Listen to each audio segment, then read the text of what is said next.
నువ్వు డిసప్పాయింట్ అవ్వకు. ఆ మాధవీలత ఫోటో, ఫోన్ నెంబర్ తీసుకున్నాం కదా, ఖచ్చితంగా పాపని వెతికి పట్టుకుందాం. ఎలా వెతికి పట్టుకుంటామండి? భర్త చనిపోయాడు, ఆవిడకేమో క్యాన్సర్, 2 సంవత్సరాల నుంచి కాంటాక్ట్లో లేదు, ఫోన్ నెంబరేమో పనిచేయట్లేదు. మాధవీలత ఫోటో పట్టుకుని అసలు మనం ఎలా వెతుకుతామండి? అసలు ఎక్కడైనా వెతుకుతాం? ఒకవేళ వెతికినా ప్రయోజనం ఏమైనా ఉంటుందా? పాప ఏ ఆశ్రమంలో ఉందో అసలు మనకెలా తెలుస్తుంది? అన్ని విషయాలు తెలుసుకుందాం. మనం ఇండియాకి వచ్చిందే సంధ్యగారి మొహంలో ఆనందం చూడటం కోసం. సంధ్యగారిని తన కూతుర్ని కలుపుతాం. నీ ఫ్రెండ్ సంతోషంగా ఉంటుంది, అది నువ్వు చూస్తావు, నన్ను నమ్ము. మీరన్న మాట నిజమైతే నాకన్నా సంతోషించే వాళ్ళు ఇంకెవరు ఉండరండి. వింధ్య, ఖచ్చితంగా నేను చెప్పినట్టే జరుగుతుంది.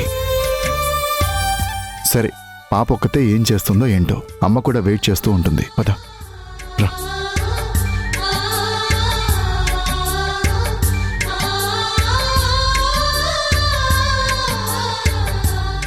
రాజేష్, ఎక్కడికి వెళ్ళారా? ఫోన్ చేస్తేనేమో అదిగో వస్తున్నాం, ఇదిగో వస్తున్నాం అని చెప్పి పొద్దుననగా వెళ్ళి ఇప్పుడొస్తారా? అసలు ఏమైనా తిన్నారో లేదో? త్వరగా ఫ్రెష్ అవ్వండి, భోంచేద్దురు గాని. అత్తయ్య, అను భోజనం చేసిందా? అను బంగారం అమ్మా. చక్కగా తనకు నచ్చినవన్నీ తెప్పించుకుని భోంచేసింది. ఈ రోజంతా వీడియో గేమ్స్ ఆడుకుంది. కొద్దిసేపటి క్రితమే పడుకుంది. అక్కడి టైమింగ్స్ ఇక్కడ టైమింగ్స్ వేరు కదా, నిద్రపోయే టైమింగ్స్ చేంజ్ అవ్వడం వల్ల పాప డీప్గా నిద్రపోతుంది. అత్తయ్య, అను వల్ల అయితే మీకేం ఇబ్బంది కలగలేదు కదా? చచా, మా అమ్మ వల్ల నాకేం ఇబ్బంది ఉంటుంది? నేనే అనుకి ఇక్కడ పద్ధతులు, ఈ ఇల్లు నచ్చుతాయో లేదోనని నేను చాలా టెన్షన్ పడిపోయాను. మెల్లమెల్లగా అడ్జస్ట్ అవుతుంది. అవును, మీరు ఉదయం నాతో సంధ్య వాళ్ళింటికి వెళతామని చెప్పి వెళ్ళారు, అక్కడికి వెళ్ళలేదా?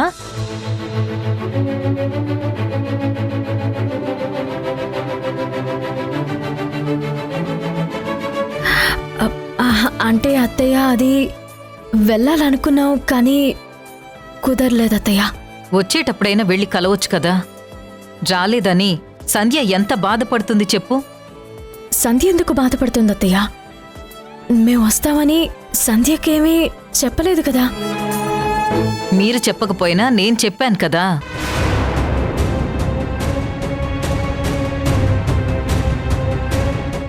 మీరు చెప్పడం ఏంటత్తయ్య? అవునమ్మా, సంధ్య శ్రీకర్ని తీసుకుని ఇంటికొచ్చింది.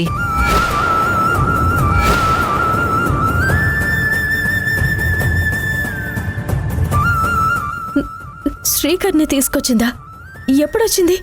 అనుని చూపించాలని శ్రీకర్ని తీసుకుని ఎంతో ఆతృతగా వచ్చింది.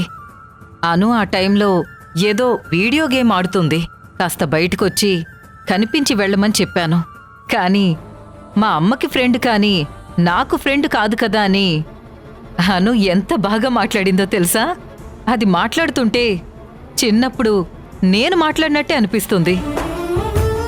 సంధ్య వస్తే అను బయటికి రమ్మని అడిగితే కనీసం తను బయటకు కూడా రాలేదా? శ్రీకర్ గారికి కనిపించలేదా? చిన్నపిల్ల కదమ్మా. సంధ్య నీ ఫ్రెండ్ అన్న సంగతి మనకి తెలుసు కానీ పాపకు తెలీదు కదా. అప్పటికే చెప్పాను, చిన్నప్పుడు నీకు పాలిచ్చింది అని చెప్పి. అయితే ఏం చేయమంటావు అనింది. ఈరోజు కాకపోతే రేపెప్పుడైనా తీసుకెళ్లి చూపించొచ్చులే.